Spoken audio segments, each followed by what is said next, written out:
વરસાદ આવી રહ્યો છું ને છત્રી લઈને જઈ રહ્યો છું. હા, છત્રી લીધી છે આજે. વરસાદ જો દેખો વરસાદ,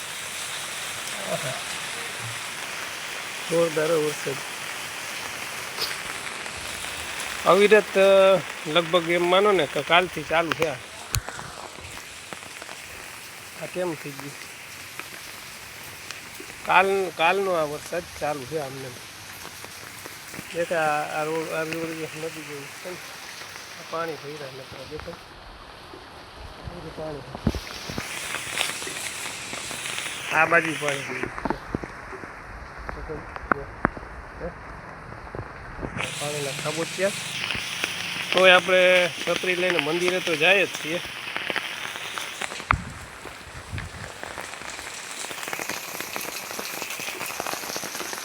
અમારી ચેનલ રંગીન રાજકોટ યુટ્યુબ ચેનલને લાઇક, શેર અને સબસ્ક્રાઈબ કરવા વિનંતી. આવા અવનવા વિડીયો જોતા રહેજો. મારા દાંત આવે તો હસતા રહેજો.